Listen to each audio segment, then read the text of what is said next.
성부와 성자와 성령의 이름으로 아멘. 아버지 뜻 안에서 예수님과 어머니 하나 되신 성심 안에 용회되어 기도드립니다. 사랑하올 예수님, 저희는 아버지의 진리만을 믿고 따른다 고백하면서도 그러나 너무 자주 그리고 쉽게 자신의 병든 기호나 관점, 세상이 그럴듯하게 만들어 놓은 기준을 따라가기 일쑤입니다. 저희가 눈에 보이는 인간의 뜻이 만들어 놓은 잘못된 기준과 근거에 유혹당하지 않고 오직 아버지께서 주신 진리만이 저희의 절대 원칙이 되어 바르게 분별하고 또 아버지께서 기뻐하시는 반향만을 드리는 참되고 진실된 순종을 할 수 있도록 축복하여 주시옵소서. 아멘.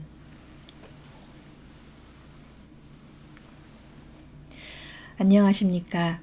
하느님의 뜻 선교회 크룩스 수녀입니다. 천상의 책 제1권 30장입니다.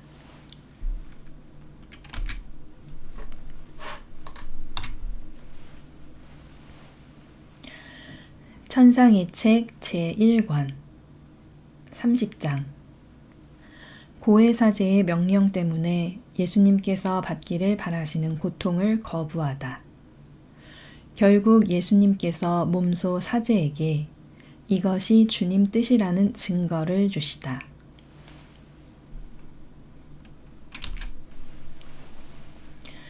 오늘 30장의 제목에 루이사 피카레타가 고해사제의 명령에 순종하기 위해서 예수님께서 하시는 명령을 거부하는 모습이 나오고 있습니다. 이 앞전의 29장의 내용이 루이사 피카레타가 이제 예수님께 산 제물로서 특별히 선택을 받아서 많은 고통 가운데 인류의 죄악에 대한 배상과 보속을 하기 시작한 그러한 신분의 생활이 전개가 되고 있는데요. 그런데 담당 고해사제가 그 루이사와 예수님과의 사이에 그 내밀한 관계와 또 특별한 그 산제물로서의 사명을 이해하지 못하고 단순히 루이사의 어떤 인간적인 꾀병이나 거짓된 모습이라고 자기 기준대로 착각을 하고서는 그 고통받는 일을 하지 말라고 명령하는 그러한 내용이 먼저 나왔었습니다. 그래서 오늘 루이사가 그 가운데에서 올바른 그 신적 질서를 잘 알지 못해서 갈팡질팡하는 그런 내용이 나오는데요. 먼저 이렇게 고해사제의 명령이 있고 또 예수님의 명령이 있는 이렇게 두 개의 순종이 존재할 때 우리는 무엇을 따라야 할까요? 네, 맞습니다. 당연히 예수님의 명령을 따라야 하는 것이 맞습니다. 세상의 질서에서도 부장님의 지시와 회장님의 지시가 있다면 여러분 어떤 것을 따라야 할까요? 네, 당연히 회장님의 지시를 따를 것입니다. 국회의원과 대통령의 명령이 있다면 누구의 명령을 따를까요? 대통령의 명령을 따를 것입니다. 당연히 예수님과 사제의 명령이 동시에 내려질 때 당연히 하느님과 사람 가운데 누구의 명령이 절대적입니까? 바로 하느님의 명령이시죠. 그러니까 예수님의 명령에 순종해야 하는 것입니다. 그래서 특히나 이 사제의 직분을 가지고 있지만 아버지 뜻 안에서 아버지와 하나 되어 있지 못한 그러한 사람의 말은 그 직분에 속으면 안 된다고 이 시대에 주시는 말씀에서도 아버지께서는 가르쳐주고 계십니다. 그러면 이 질서를 먼저 마음에 새기고 오늘 본문에 들어가도록 하겠습니다. 1번 문단입니다.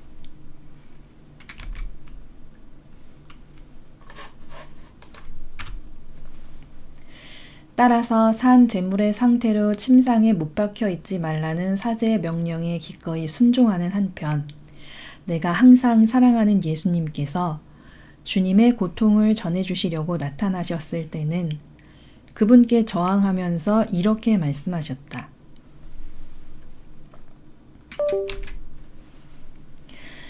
사제의 명령에 기꺼이 순종했다고 루이사 피카레타가 이렇게 서술을 하고 있는데요. 당연히 이것은 잘못된 것입니다.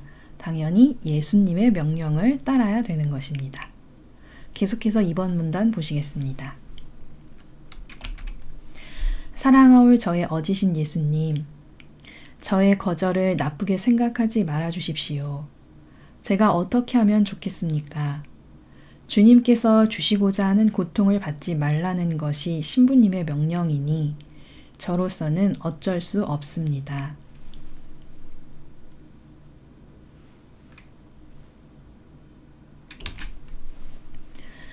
자, 루이사가 지금 이 사제의 명령을 따르는 것을 우선시하고 있죠.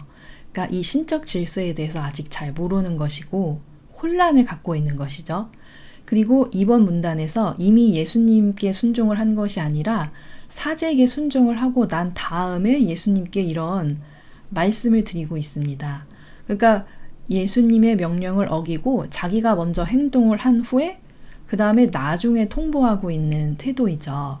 이러한 것은 잘못된 태도입니다.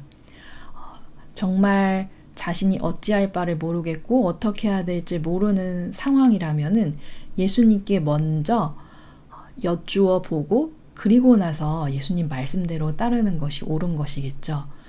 그러니까 상급자의 통보 없이 본인이 독단적으로 행동을 하고 나중에 상급자에게 통보해버리는 이러한 행동은 세상에서도 하지 않죠.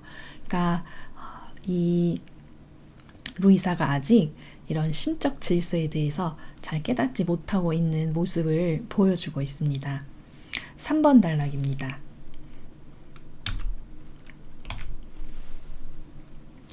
제가 주님 뜻을 따르기를 원하신다면 신부님에게 빛을 주시어 주님 뜻대로 할 수 있도록 허락하게 해 주십시오. 그렇지 않으면 신부님의 분명한 뜻을 따르는 대신 주님의 뜻은 절대로 따르지 않겠습니다. 더욱이 주님께서 과연 제가 사랑하는 예수님이신지조차 믿지 못하겠습니다.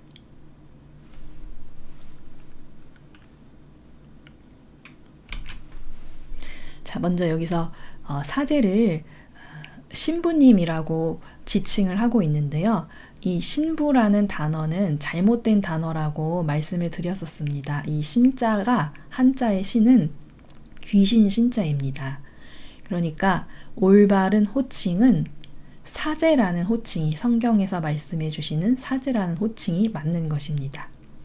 자, 3번 단락의 내용을 보니까 루이사의 말이 점점 더 과감해져서 오히려 예수님께 이렇게 해주십시오 반대로 본인이 명령을 내리는 그러한 위치에 가 있죠. 더군다나 그동안 예수님께서 많은 말씀을 주셨고 또 루이사와 예수님 사이에 많은 교류와 체험이 있었음에도 불구하고 저와 지금 말씀을 나누고 계시는 분이 정말 예수님이 맞는지조차 잘 모르겠다라는 말까지 하고 있습니다. 계속해서 4번 단락 보겠습니다. 그러자 예수님께서는 나를 호된 시험에 붙이셨다. 내 마음을 굽히지 않고 계속 저항하면서 온 밤을 지내게 하셨으니 말이다. 그분께서는 몇 번이고 왔다 갔다 하셨는데 전혀 예기치 않은 순간에 나타나곤 하셨지만 나는 밤새도록 확고한 마음으로 있었고 오실 때마다 곧장 이렇게 말씀드리곤 했던 것이다.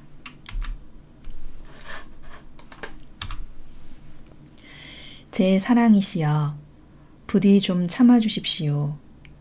주님의 고통을 제게 주시려면 신부님의 명령을 가져다 주셔야 합니다. 그러니 주님 뜻을 따르도록 제 의지를 강박하지 말아 주십시오.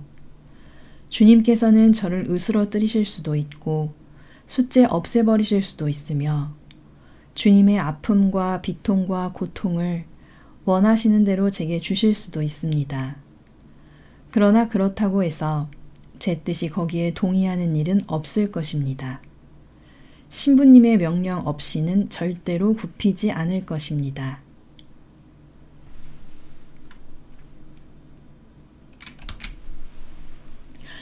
루이사 피카레타가 예수님께 굉장히 단호하게 예수님께 순종하지 않겠다고 말씀을 드리고 있습니다. 자, 지금 이게 무슨 상황일까요? 이 루이사 피카레타가 순종에 대해서 오해를 지금 갖고 있는 것입니다. 그 사제에게 하느님을 놔두고 사람인 사제에게 절대 순종해야 된다고 반대로 생각하고 있는 것입니다. 자, 이러한 사고방식이 어디서 유래된 것일까요? 바로 이 교회에서 하느님의 뜻이 아니라 인간의 뜻이 세운 그 제도와 전통으로 사람들을 길들이고 그것을 하느님을 믿고 따르는 것이라고 착각하게 해서 올바른 분별 없이 맹목적으로 사람에게 순종하게끔 오랜 세월 동안 그렇게 신자들에게 가르쳐 왔고 잘못 가르쳐 왔고 그렇게 길들여 왔기 때문입니다. 그러니까 루이사 피카레타도 그 교회의 영향 가운데 이러한 신적 질서에 혼란을 가지게 된 셈인 것이죠. 이 30장을 시작할 때도 말씀드렸지만 하느님과 사람이 있을 때 이렇게 말씀드리면 너무나 쉽게 분별이 되시죠. 당연히 하느님을 따라야 합니다. 그런데 이 사제라는 직분 때문에 이 직분의 미명하에 이러한 잘못된 순종, 분별 없는 맹목적인 그것이 선인지 악인지도 알지 못한 채 그저 맹목적으로 제도만을 숭배하고 따르는 그러한 영혼들이 지금 이 시대에도 얼마나 많습니까? 6번 단락입니다.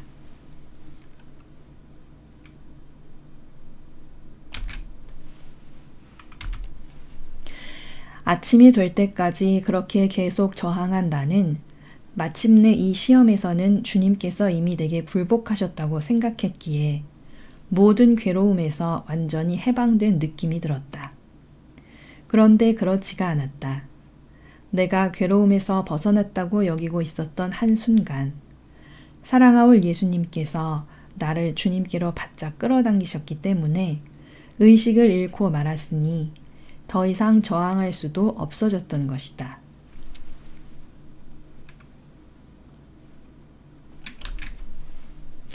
루이사가 예수님께 이렇게 올바른 순종을 하지 못하고 있기 때문에 예수님께서는 루이사와 하나된 관계이시니까 그러한 하나된 관계의 그 권리로 직권적으로 예수님께서 개입을 하셔서 루이사를 이렇게 강권으로 예수님 쪽으로 끌어당기고 계시는 것입니다.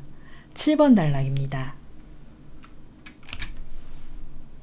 사실 나는 그분께 너무나 긴밀히 묶여 있어서 얼마나 세게 저항하든 그것이 그분에게서 나를 떼어놓을 수는 결코 없다는 것을 깨달았다. 게다가 나는 아무것도 아닌 허무에 불과하지 않는가. 그러니 더할 수 없이 힘있고 전능하신 그분을 거슬러 투쟁이나 저항을 벌이는 것이야말로 얼마나 쓸데없는 짓이겠는가.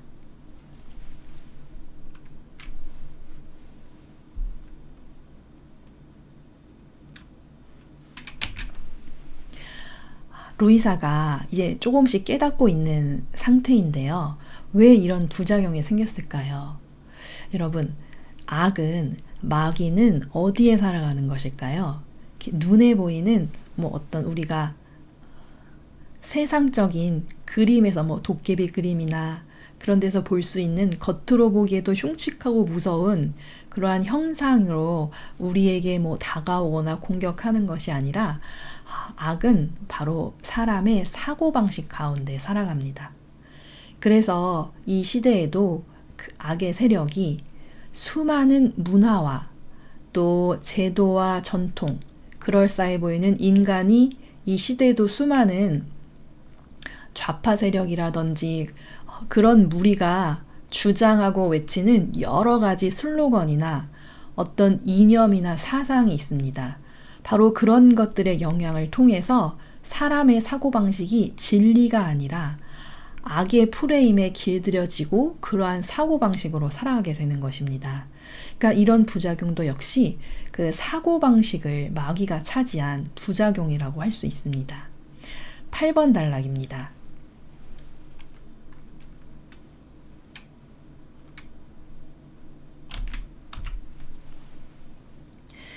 그토록 예수님과 긴밀히 결합되어 있으면서도 그분께 번번이 퇴짜를 놓곤 했으니 그런 모든 순간이 얼마나 부끄러운지 완전히 한 줌의 재로 사그라지는 느낌이었고 그래서 얼굴을 붉히며 이렇게 말씀드렸던 것이다. 거룩한 정배시여 주님께 수많이 저항한 것을 용서해 주십시오. 그렇게 하라는 명령을 받지 않았더라면 그런 일은 결코 일어나지 않았을 것입니다. 먼저 여기 거룩한 정배라는 단어가 나오는데요. 이 정배라는 단어는 육적인 관계를 내포하는 말이기 때문에 사실 예수님과의 그 관계에서 정배라는 단어를 쓰는 것은 적절치가 않습니다. 그래서 제가 이 책을 읽을 때 이 책에는 당신이라는 단어로 나오지만 제가 주님으로 바꿔서 읽는 것을 여러분 눈치채신 분도 계실 것입니다. 이 정배라는 단어도 예수님과의 한낱 피조물과 예수님과의 그 관계에서 그 거룩하고 순결하신 예수님과의 관계에서 쓰기에는 적절치 않은 단어이기 때문에 이것을 다른 말로 바꿔서 표현한다면 거룩하신 저의 전부이시여, 이 정배라는 단어를 쓴 그 함의는 하나됨의 관계에 완전히 일치된 그러한 속성을 나타내고 싶기 때문에 쓰신 것이기 때문에 그러니까 예수님과 완전히 하나된 관계라는 그러한 관점에서 거룩하신 저의 전부이시여 이런 표현으로 쓰시면 되겠습니다. 자, 8번 단락의 내용은 이제 루이사 피카레타가 자기가 예수님께 순종하지 않은 잘못을 깨달은 것입니다. 그래서 몹시 부끄러워하면서 예수님께 회개의 말씀을 드리고 있습니다. 자, 그럼 예수님의 대답을 보겠습니다.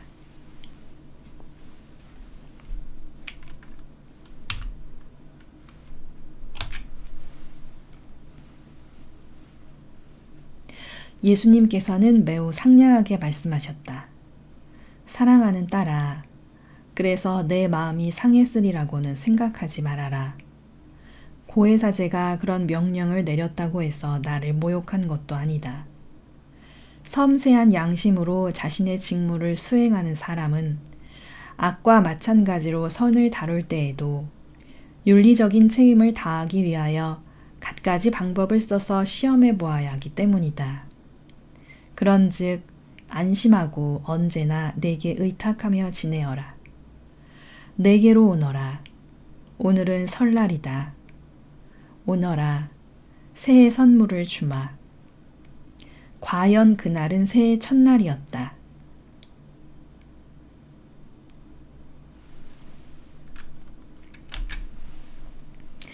자, 예수님께서 대답해 주시는 내용을 보니 오히려 이 사제를 대변해 주고 계십니다.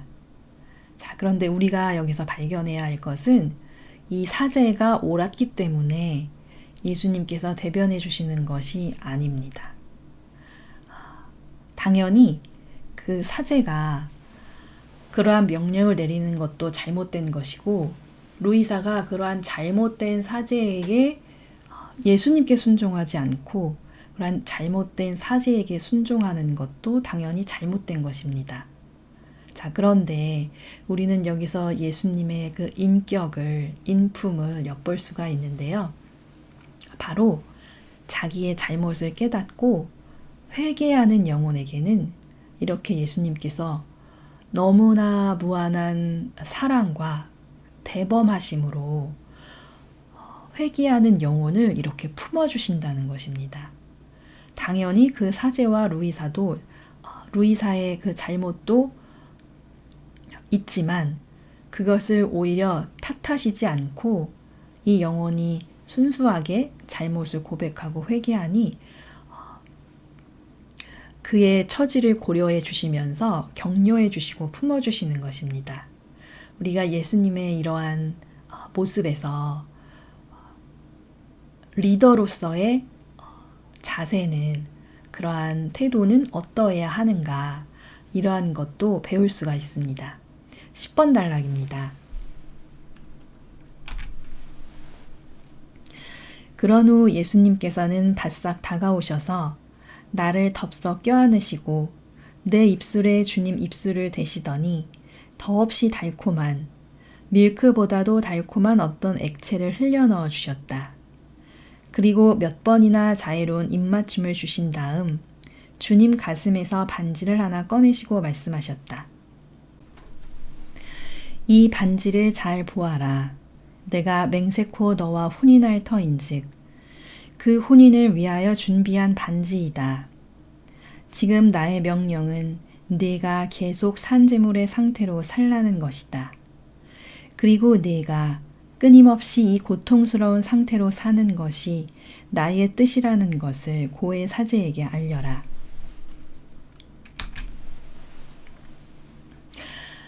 예수님께서 지금 루이사에게 혼인에 대해서 말씀하고 계시는데요. 이 혼인은 그러한 육적인 세상에서의 그런 결혼을 말하는 것이 아니라 하나됨의 관계를 의미하는 것입니다. 그래서 예수님께서 이 앞에 부분에서 루이사에게 이제 신비로운 루이사와 신비로운 혼인 관계를 맺으실 것인데 그것을 지금 이제 준비시켜 주고 계시는 그러한 과정 가운데 있습니다. 12번 단락입니다. 너에게 말하고 있는 것이 바로 나라는 것을 확증하는 표는 고의 사제가 내 뜻대로 내게 산 제물의 신분으로 살 것을 순명의 이름으로 지시한다면 현재 승부를 가릴 수 없도록 교착 상태에 빠져 있는 이탈리아와 아프리카 사이의 전쟁이 더 이상 계속되지 않으리라는 것이다. 네가 그렇게 되면 나는 전쟁을 종식시킬 뿐더러 그 양자가 빠른 시일 내에 평화 협상에 임하도록 할 것이니 말이다.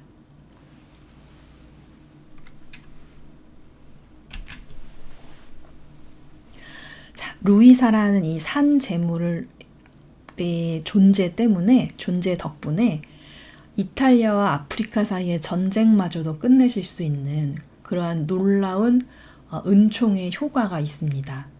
그러니까 우리가 여기서 이 올바른 서원의 중요성을 확인할 수가 있는데요. 지금 루이사 영혼 단 한 사람이 예수님께 자신을 산 제물로서 배상 보속의 그러한 예물을 끊임없이 드리고 있으니까 그 루이사의 희생 때문에 전쟁까지도 종식시킬 만큼 그러한 놀라운 은총을 부어주시고 계십니다. 그러니까 우리가 아버지 뜻 안에서 아버지를 위해서 내가 참된 것을 위해서 진실한 그러한 서원을 하는 것에 그 서원의 효력이 얼마나 큰 것인가를 여기에서 확인할 수 있습니다.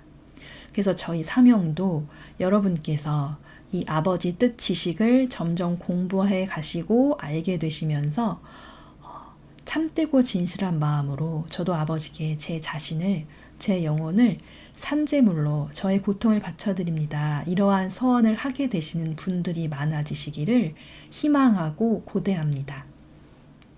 13번 단락입니다. 예수님께서는 이 말씀을 마치고 사라지셨는데 나는 골수까지 파고드는 심한 고통을 마치 겉옷처럼 두른 모습으로 남아있게 되었다. 어찌나 아픈지 죽음을 방불케 하는 그 상태에서 고해 사제의 개입 없이는 도저히 의식을 회복할 수 없을 지경이었다. 이를 본 가족들은 사제를 모셔오려고 사람을 보냈지만 나는 그 극심한 고통의 와중에서도 문득 이런 생각이 떠올랐다. 신부님께서 금지하셨는데 이처럼 더 큰 고통 상태에 들어가 있는 나를 보시면 어떻게 말씀하실까? 하지만 나로선 어쩔 수 없었던 일이 아닌가. 분명한 것은 내 힘으로는 원상태로 돌아올 수 없다는 점이었다.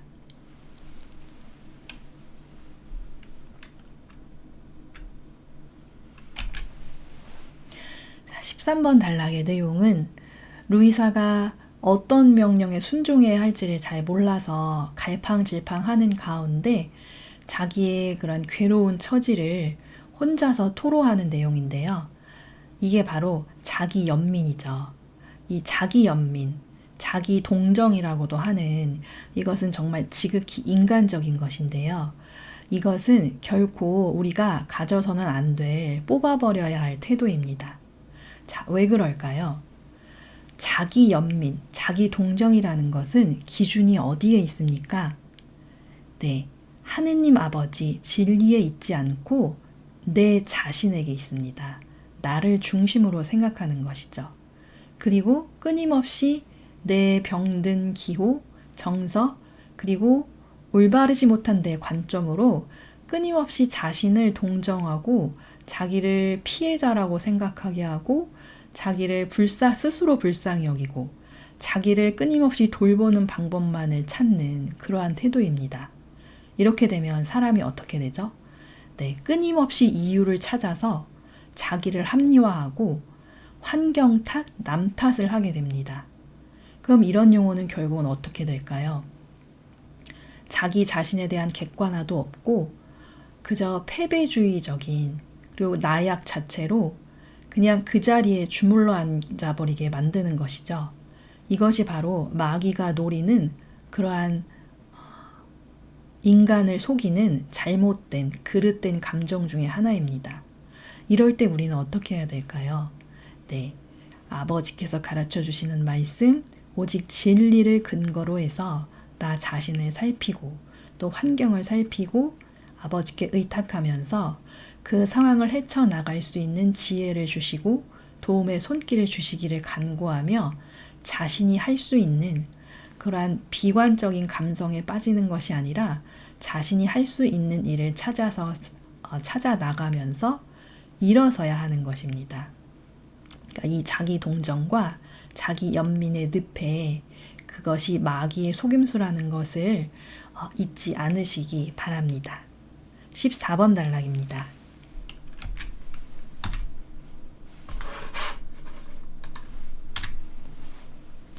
예수님께서 내 안에 흘려 넣어주신 밀크 같은 음료가 그분께 대한 매우 강렬한 사랑을 불러일으켰으므로 그 사랑과 고통 때문에 피가 말라 죽을 듯한 느낌이었다.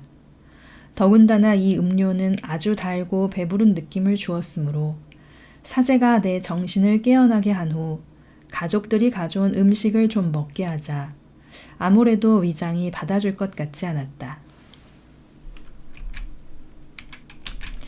지금 루이사의 상태가 이렇게 아무것도 먹지 못하는 그러한 상태가 되어 있는 상황입니다. 15번 단락입니다. 그러므로 거룩한 순명으로 하라는 명령을 받고 난 후에야 음식을 삼키긴 했지만 곧바로 토하지 않을 수 없었고 그 바람에 예수님께서 넣어주신 그 달콤한 음료도 섞여 나오고 말았던 것이다. 그런데 이렇게 토하고 났을 때 내 마음속에서 예수님의 음성이 들렸다.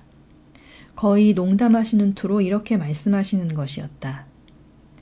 내가 먹여준 것으로는 충분하지 않았나 보구나. 그것만으론 공복을 채울 수 없더란 말이지.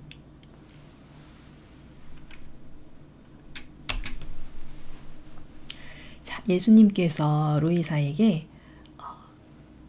농담과도 같은 그러나 뼈 있는 말씀을 주시고 계시는데요. 자, 예수님의 이 말씀은 무슨 의미일까요? 자, 한 문장으로 정리하자면 바로 이것입니다. 너는 나 하나만으로는 만족하지 못하는구나. 루이사는 예수님과 자기의 것을 다 버리고 인간적인 뜻을 다 버리고 하느님 뜻 안에서 아버지의 진리로 예수님과 하나 된 관계입니다. 그러니까 오직 예수님만을 갈망하고 예수님만을 믿고 신뢰하며 전적으로 자신의 모든 것을 예수님께 다 쏟아붓는 그러한 완전한 하나됨을 예수님께서는 원하시는데 루이사가 그러한 반향을 보이지 못하고 이렇게 사제에게 순명을 하면서 예수님만으로 만족하지 못하는 그 상황을 예수님께서 안타까워하기도 하시면서 또 한편으로는 아쉬우신 그리고 이 루이사에게 앞으로 계속해서 이 피앗의 심화된 단계까지 그러니까 여러분이 지금 20권부터 하고 있는 강의도 듣고 계실 텐데요. 이 천상의 책 전체의 내용을 한 단어로 표현하자면 바로 피앗인데요. 그 피앗의 정신으로 아버지와 완전히 일치된 영혼, 그 최고 순도의 그 영혼을 만들어내시기 위해서 루이사가 지금 이 루이사를 이렇게 교육을 하시고 말씀으로 가르치시면서 이끌어 나가고 계시는 것인데 아직 루이사의 반향이나 상태가 이 정도 밖에 되지 않는 그러한 것에 대한 난감함, 그러한 마음을 표출하고 계시는 것입니다. 더군다나 루이사는 산 제물로서 자기를 돌보거나 어떤 주변 상황에 영향을 받거나 그런 것에 동요가 없이 예수님과 완전히 하나 돼야 하는 관계이기 때문에 이러한 아쉬운 반향을 예수님께서 말씀해 주고 계시는 것입니다. 16번 단락입니다.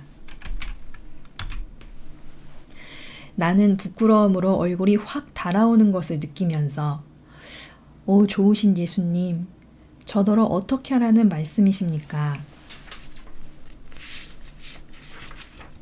순명 때문에 다른 음식을 먹지 않을 수 없었는데 토하는 바람에 주님께서 주신 음료도 같이 나오고 말았으니 참 달고 맛있는 것이었는데 하고 중얼거렸다.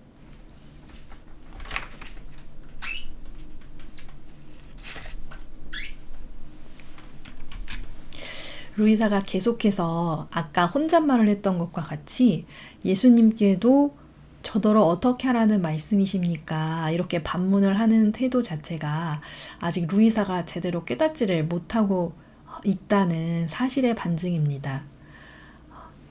이 두 개의 순명이 있을 경우에 당연히 예수님께 순명하는 것이 우선시 돼야 된다는 것, 그것을 다시 한번 여러분께 말씀을 드리면서 그럼 루이사가 왜 이렇게 당연히 아직 신적 질서를 잘 온전히 깨닫지 못한 것도 있지만 왜 이렇게 갈팡질팡하는가? 자, 여기 루이사의 인간적인 이유도 영향을 미치고 있는 것을 우리가 발견할 수가 있는데요. 루이사의 지금 상태가 딱딱한 돌덩이처럼 되어서 고통의 상태로 들어가면 일단 자기 힘으로는 깨어날 수가 없고 사제의 방문이 있어야지만 그 상태에서 깨어날 수가 있습니다. 그러니까 약간의 자신의 인간적인 필요도 있기 때문에 자꾸만 사제의 눈치를 보게 되는 그러한 인간적인 측면을 갖고 있는 것입니다. 하지만 루이사가 그런 것을 예수님과 완전히 하나 되었다면은 그런 것은 전혀 걱정거리나 문제거리가 되지가 않겠죠. 예수님께 전적으로 맡겨드리면 예수님이 전지전능하신 분이신데 사제의 방문이 없이도 얼마든지 루이사를 그 상태에서 회복시켜 주시거나 하실 수 있는 다른 수많은 방법을 갖고 계실 것입니다. 근데 아직 자신의 그런 인간적 필요에서 완전히 노연하고 있지는 못하는 그러한 모습을 보여주고 있습니다. 17번 단락입니다.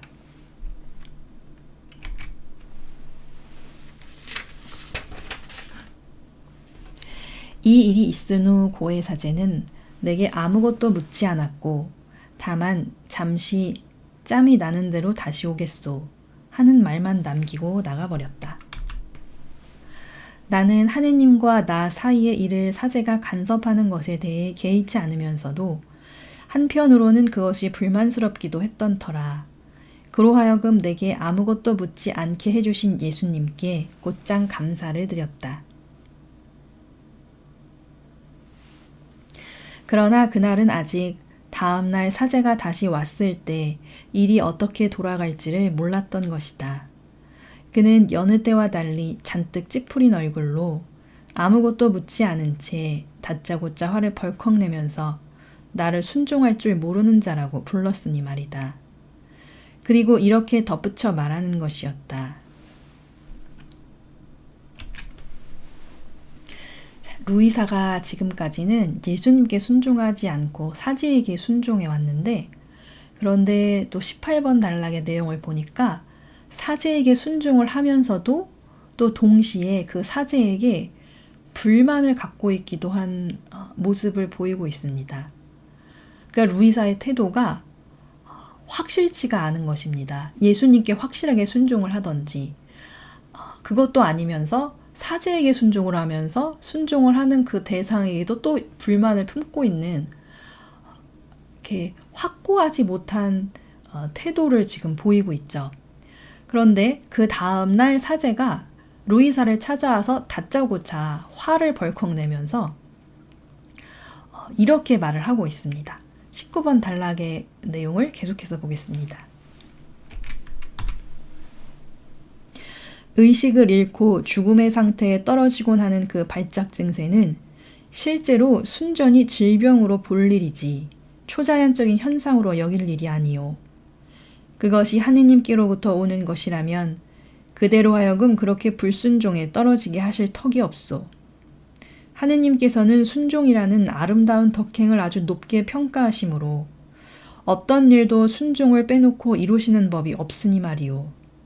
그러니 이제부터는 고해사제를 부를 것이 아니라 의사들을 부르시오. 그들 나름의 지식으로 그 신경적 발작으로부터 풀려나도록 돌보아 줄 것이오.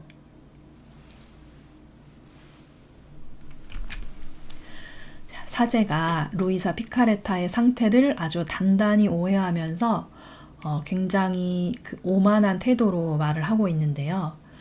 이런 사제가 이러한 태도를 보이고 이러한 상황이 이르게 된 것은 이 루이사 피카레타의 분명하고 확고하지 못한 태도 때문입니다. 루이사가 오직 예수님께만 순종하고 예수님 말만을 절대적으로 신뢰하면서 예수님께만 의탁한다면 사제가 어떻게 루이사에게 대하더라도 어떤 명령을 내리더라도 죽으면 죽으리라. 나는 예수님의 명령에만 순종한다.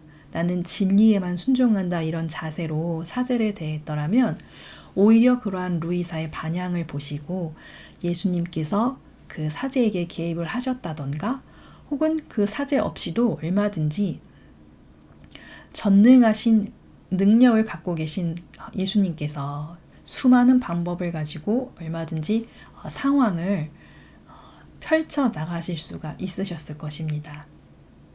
그런데 루이사가 두 개의 순종 가운데 어디에 순종해야 할지를 모르고 모호한 태도를 가지고 사제를 대했기 때문에 이러한 일도 발생하게 된 것입니다.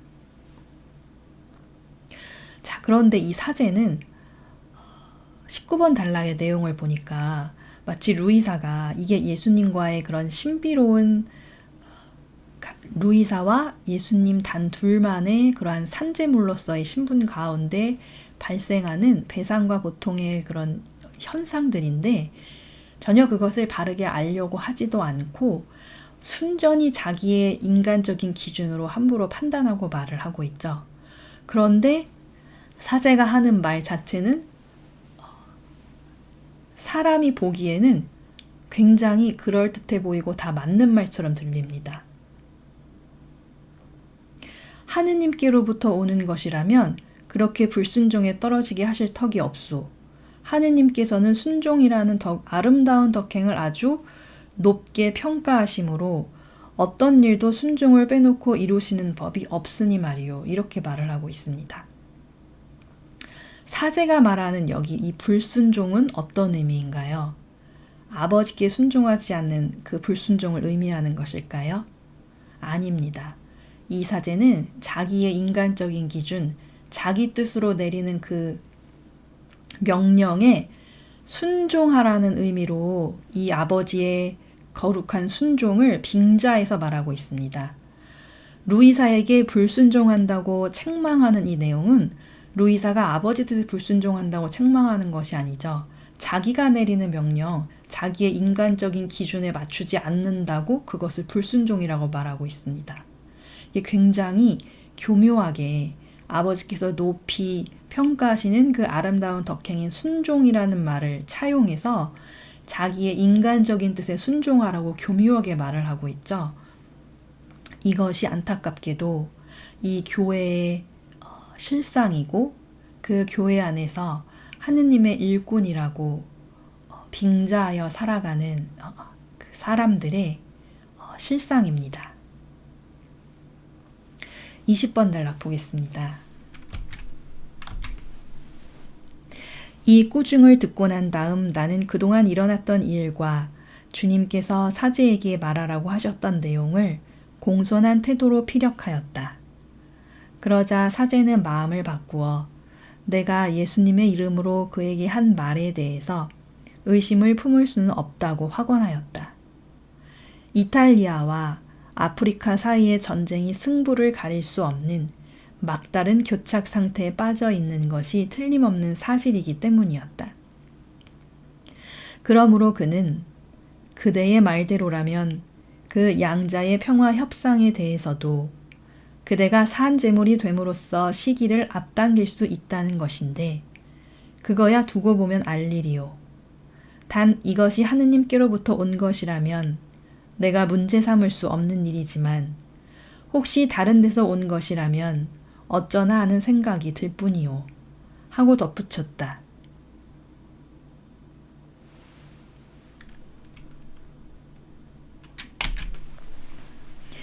이 사제의 말투를 보면 아직도 100% 신뢰하지 못한다는 것을 우리가 느낄 수 있습니다.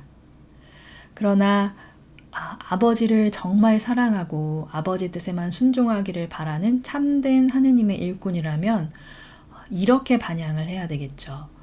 루이사가 산 제물로서 자원에서 고통을 받으며 예수님의 그 고통을 덜어드리는 일을 그러한 특별한 사명을 하고 있는데 그러한 영혼을 사제로서 아버지께서 주신 직분을 수행하는 영혼으로서 그러한 힘들고 어려운 일을 행해 나가는 이 영혼에게 격려를 해주고 그것을 더 잘 참아받을 수 있도록 힘을 불어 넣어주고 또 고마워하면서 한편으로는 자신이 아직 예수님과의 어떤 그런 관계, 깊이 있는 관계 형성이 되지 않았기 때문에 그런 것들을 잘 분별할 수 없는 경우라면 오히려 이 영혼에게 내가 아직 아버지께로부터 그러한 특별한 말씀을 듣지 못했으니 혹은 나는 그런 깊은 관계를 갖고 있지 못하니 그대가 아버지께 잘 말씀드려서 예수님께 말씀드려서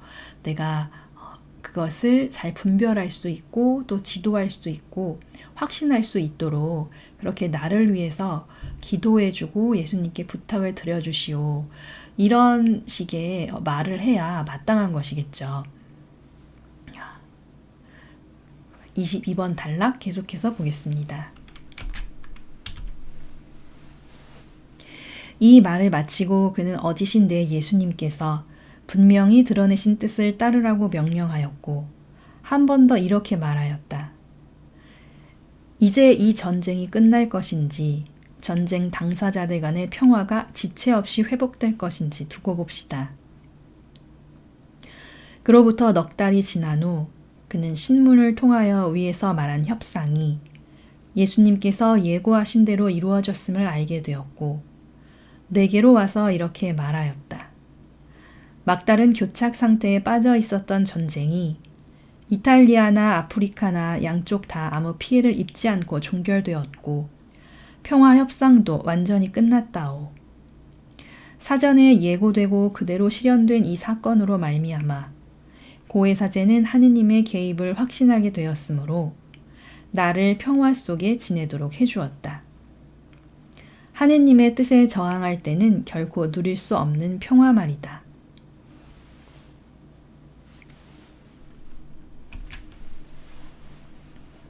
자, 오늘 내용을 보시고 그런데 루이사 피카레타가 이 사제에게 순종 이렇게 한 것은 예수님께서 이전에 고해 사제에게 순종하라고 하신 말씀 때문이 아닐까라고 생각하시는 분이 있으실 수도 있겠습니다.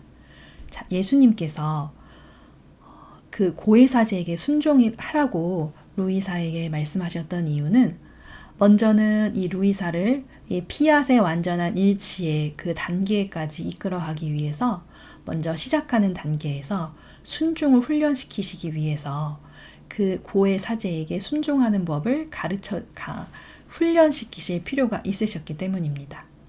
또 다른 이유는 루이사와 예수님 간의 이 내밀한 관계, 그리고 루이사가 산 제물로서의 배상과 보석을 바치는 특별한 이 사명을 세상에 알리기 위해서는 증인이 필요했기 때문입니다. 그래서 아버지께서 세워주신 직분을 가지고 있는 그 사제를 통해서 그가 이 일의 증인이 되게 하시고, 또 그가 사제라는 직분을 가지고 있기 때문에 교회를 통해서, 그 사제라는 직분을 통해서 더 많은 영혼들에게 이 아버지의 천상의 지식을 널리 알리시고자 하시는 의중이 있으셨기 때문입니다. 그래서 그 사제가 올바르게 반향을 하지 못할지라도 그에게 순종할 것을 루이사에게 명령하셨었는데, 그러나 오늘처럼 이렇게 두 개의 순종이 나에게 다가올 때 당연히 하느님과 사랑 가운데 하느님이 더 높으신 분이고 하느님의 명령이 우선시돼야 되는 것이 맞고, 예수님과 그 사제의 명령이 있을 때 당연히 예수님의 명령에 순종해야 한다는 것, 이 단순하고도 명료하며 간단한 질서를 오늘 여러분들께서 꼭 기억을 해주셨으면 좋겠습니다. 이상으로 천상의 책 제1권 30장 강의를 마치겠습니다. 감사합니다.